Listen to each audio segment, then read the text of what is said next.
I don't know about you, but myself, before using telemetry analysis for the first time, I had literally no idea why I was losing time in one or two corners on the racetracks because sometimes you're just too focused on the driving and you may just lose awareness of what you're doing.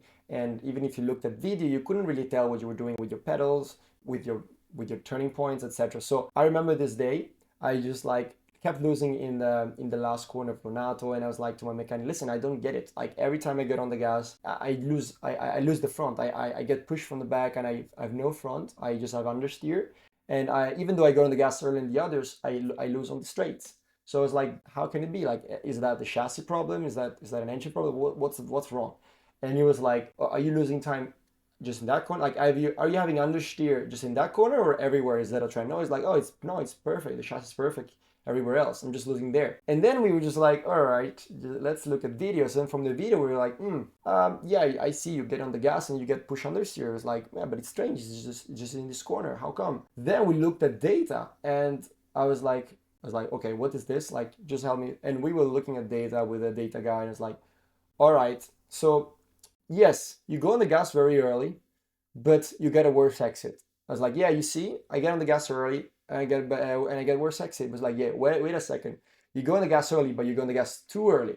And it's like, oh, how come you can go on the gas too early? Well, like you go on the gas too early, and what happens is you get pushed on the steer, the rear sits, and you just get pushed out on the exit. You're holding the steer for too long, and basically you're slowing down. It's like you're breaking into the speed on the exit, and you are forced to use all of the curb, and sometimes even dropping the wheel.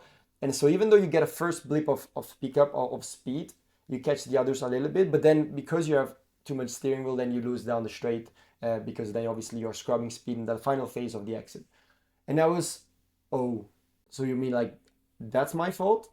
Oh, so it's not the chassis that the engine? It's not the engine, so it's just me. And I felt so stupid at the time. I was like, I mean, I've been doing the mistakes over and over again, and I just always thought it was the chassis or the engine, but then I realized it was me. And then luckily I did that because as soon as I realized that I was too early in the gas, I was getting pushed understeer, and I was basically creating understeer in the car that wasn't there in the car because the car was balanced.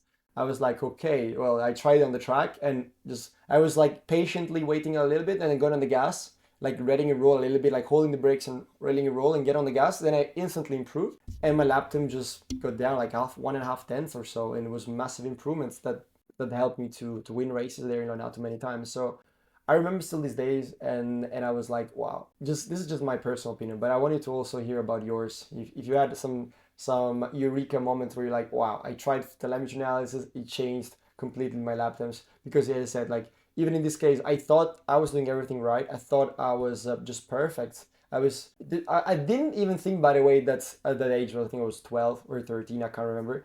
I didn't even think that there was such a thing as brake accelerating too early, throttling too early. I thought it was like the earlier the better. That's always what I thought. But then I realized there was a certain threshold that if you crossed and you got too early, then you would, if you were way too early in the apex, and you would get pushed understeer, and you wouldn't be able to get the car to rotate on the exit. Just like you get too much, the angle would be too wrong on the exit, and you would have to scrub too much speed to hold the steering wheel on the exit. So all these sort of things. And as soon as I realized it, it was like against nature, I would say, like against my nature to go on the gas a little bit later. But once I realized it, I would get I get better rotation in the mid corner, and my even though I lost a tiny bit on the first exit input, but then in the final phase of the exit, I would be much faster. I would remove the understeer from the car, and I would get much better speed down the straight. So maybe you're doing the same mistake. Who knows? In some corners here and there, if you're doing it, make sure you pay attention to telemetry. You will see that by looking at telemetry, comparing yourself against a teammate,